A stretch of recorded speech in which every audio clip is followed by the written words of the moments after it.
Bonsoir, jeune guerrier. Bienvenue dans la salle de l'esprit du temps. Aujourd'hui, on va parler de l'attaque des Titans. Bon, ça fait quand même 3 semaines, je pense, que la saison a commencé. J'avais promis de faire des vidéos dessus, mais j'ai pas eu le temps. Mais ce soir, j'ai le temps, alors c'est parti.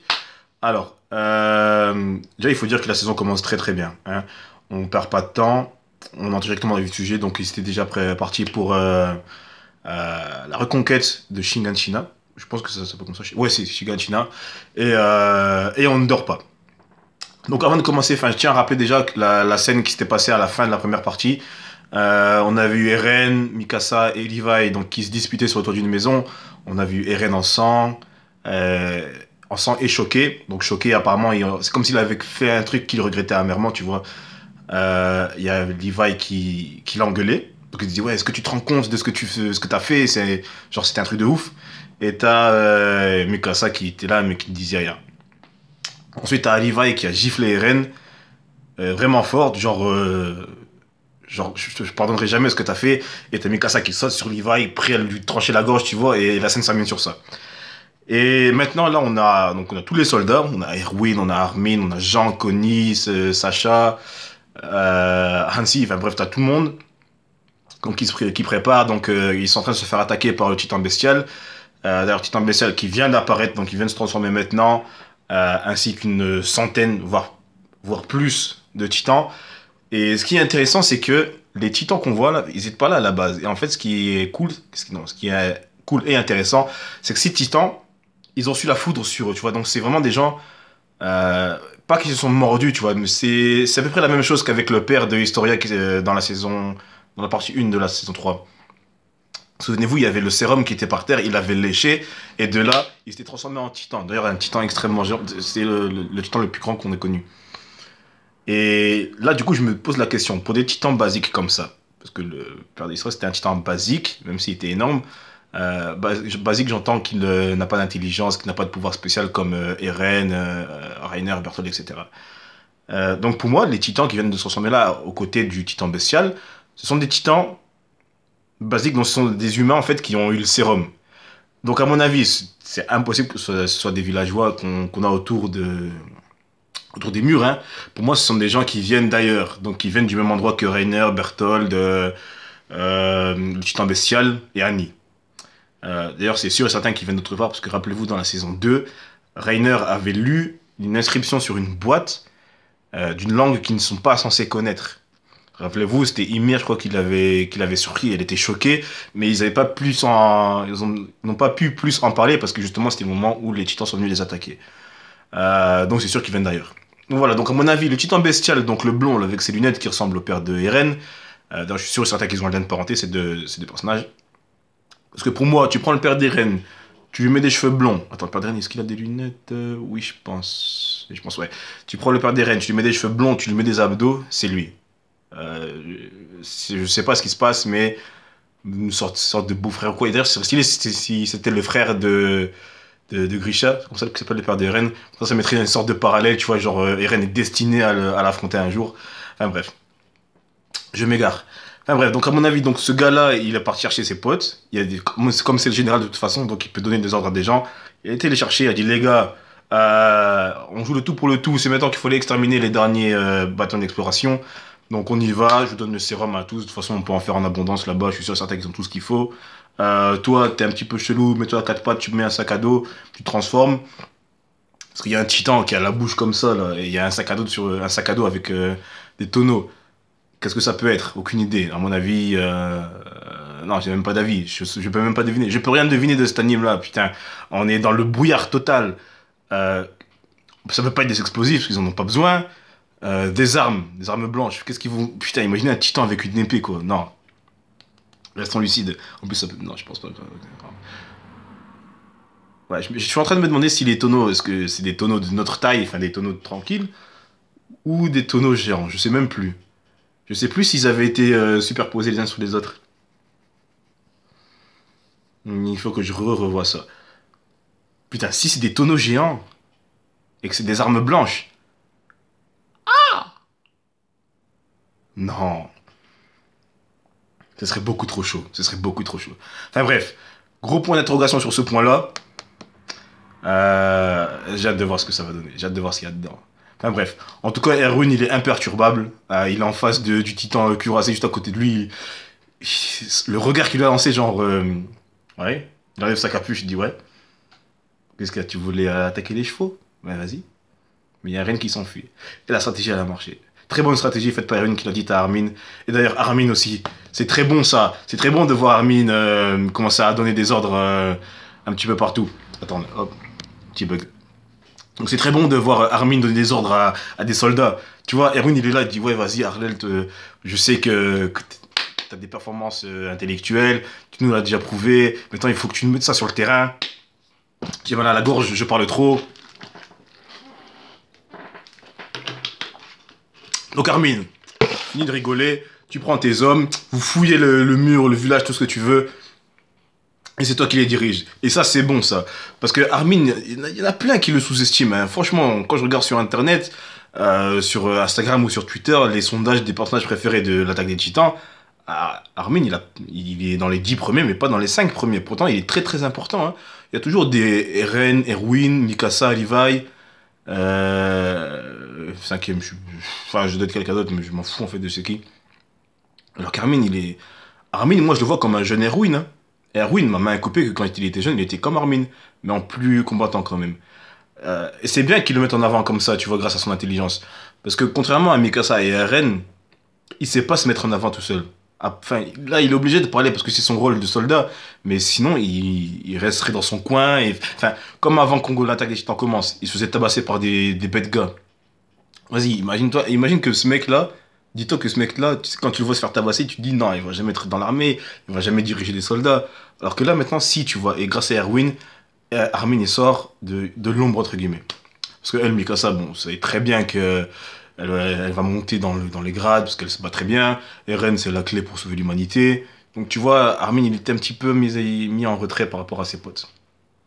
Et là, ben, voir qu'il dirige déjà quelques hommes grâce à Erwin. Donc Erwin, c'est pas n'importe qui. Hein. Donc si Erwin il dit que t'es chaud, t'es chaud. Ça fait plaisir. Petite interrogation maintenant que je me demande. Reiner était bien dans un mur. Hein? Reiner, il était bien dans un mur, alors qu'on sait que à la fin de la saison 2, ou à la fin de la saison 1, ouais, c'est à la fin de la saison 1, on sait qu'il y a des titans dans les murs. Ok? Et là où Reiner était, il n'y avait pas de titans. Alors au début, ce que je me suis demandé, la première fois que j'ai vu la scène, je me suis dit, bon, est-ce que ce serait pas là où il y a les colonnes? Parce que souvenez-vous, attends, je prends des jeux. Ça, c'est les murs. C'est pas moi, je joue pas au jeu de sport. Ça, c'est les murs. Tu vois. Et entre les murs, il y a toujours des colonnes, là. Tu sais, une grande colonne qui sort un petit peu de... Qui ressort, quoi. Et je pensais qu'il serait dans cette colonne-là, Reiner. Mais en fait, non. Il est vraiment dans un mur, tu vois. Genre dans la pochette de FIFA. Il est sur Ronaldo, on va dire. Et je me dis, donc, c'est quoi le problème? Est-ce qu'il y a un espace avant le titan? Ou est-ce que le titan est vivant derrière le mur et qu'il se cache, tu vois, genre il dit, vas-y Reiner, mets-toi là. Je sais pas. Il y a un trou dans ce mur. Il y a le mur et il y a un trou. Enfin, il n'y a rien dedans. C'est comme s'il avait été fabriqué par l'homme. Or, on sait que c'est impossible, c'est beaucoup trop haut pour que les hommes de l'attaque des titans puissent faire ce mur. Enfin, ce mur, faut combien? 20 mètres? Je sais plus, ça avait été dans le premier épisode. Je sais plus combien de mètres font ces murs, c'est pas 50 quand même. C'est 50 mètres? Ouais, je pense que c'est... Bon, bref, peu importe. Pardon. Ça fait quand même un mur extrêmement grand. Et le soldat qui a découvert Reiner, il était pas au pied du mur, hein, il était vraiment très haut. Donc, qu'est-ce qui se passe dans ce mur-là? Est-ce qu'il y a des endroits où les titans... Ou peut-être, tout simplement, tiens, je viens d'y penser, est-ce que le titan ne serait pas plus petit, tu vois? Genre, le titan, il... Donc, t'as le mur, et tiens, hop. T'as le mur, et le titan, il ferait ça, tu vois? Et il y a encore un espace au-dessus. Donc, peut-être que le titan, il est capable de faire un mur plus grand que sa propre taille.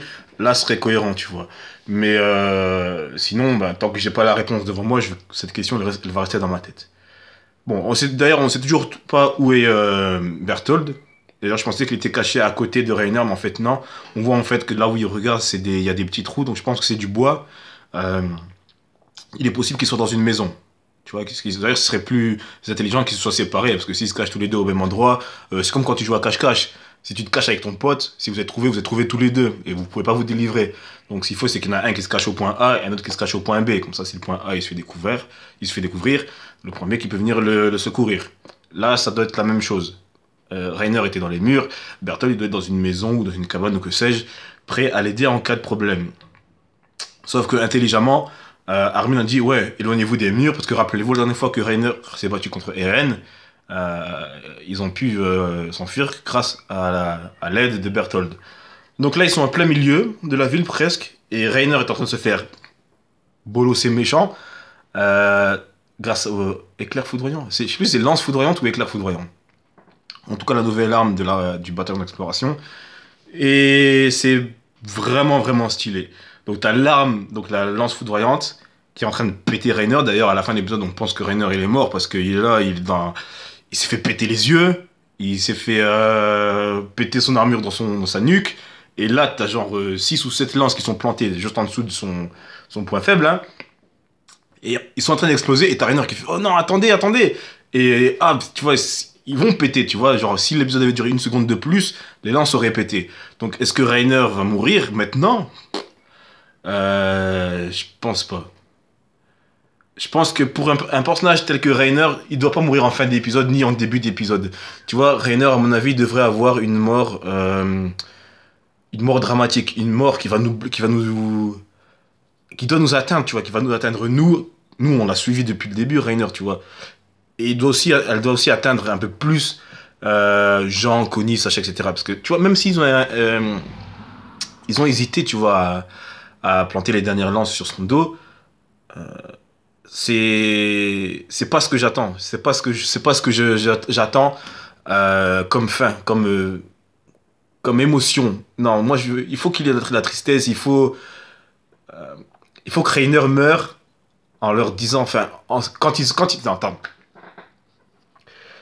Il faut que Rainer meure après que nos héros ont appris la vérité. Et là, ça va rendre le truc encore plus tragique, tu vois. Donc, s'il le tue maintenant, en pensant que Rainer c'est un bâtard fini, il n'y aura pas la tristesse, tu vois, parce que ils vont être tristes, parce que voilà, Rainer c'était un de leurs potes pendant des années, mais il n'y aura pas le ah ouais, putain. Tu vois, comme avec Itachi, tu vois, là,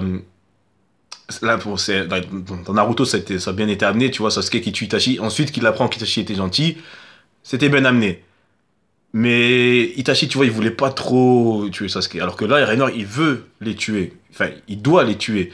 Tu vois, donc, même s'ils apprennent la vérité, Rainer, il devra quand même les tuer. Et eux, du coup, bah, ils devront quand même tuer Rainer. Et là, tu vois, tu auras la bataille finale, entre guillemets, avec la tristesse, avec la rage et tout ça. Et ça va être beau. Je suis sûr que je vais me donner une bonne idée. Dis-moi si t'es d'accord avec moi.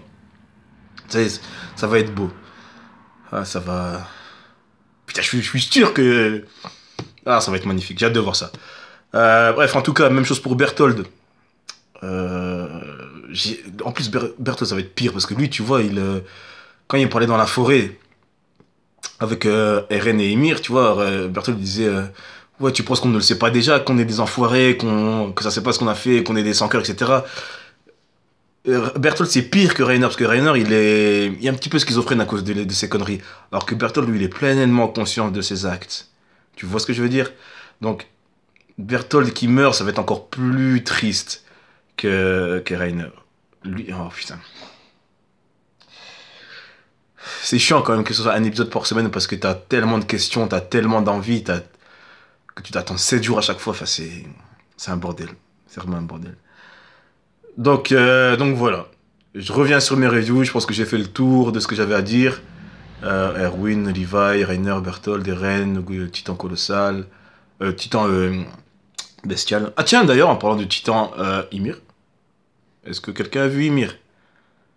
Si je me rappelle bien, elle s'était enfuie avec Rainer et Berthold.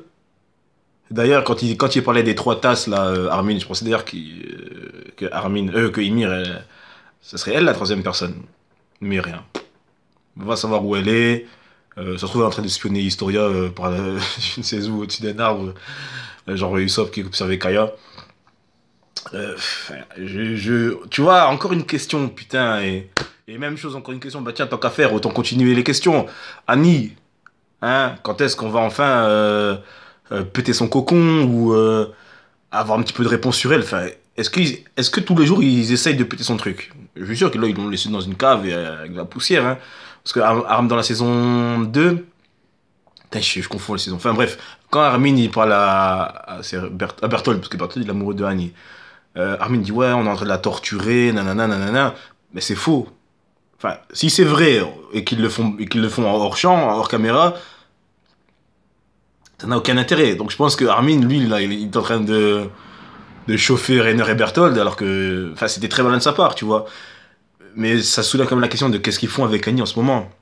Tu vois, le cocon, ça n'a pas l'air quelque chose qui puisse se péter facilement. À part, tiens, s'ils essaient avec les lances foudroyantes. Là, ce serait intéressant. Mais je doute qu'on la verra de sitôt. Donc voilà. J'ai fait le tour, j'ai parlé pendant longtemps. Voilà, c'est tout pour aujourd'hui. Je vous souhaite une bonne soirée. Je vous dis à la semaine prochaine. Envoyez-moi de la force. Voilà, moi je fais des pompes. Vous vous abonnez, d'accord? Et vous likez la vidéo. Et puis vous me dites en commentaire ce que vous avez pensé de mes vidéos, de l'épisode. Dites-moi aussi ce que vous pensez de mes vidéos, tiens. Dites-moi ce que vous avez pensé de l'épisode. Et je vous fais des bisous et ciao, ciao.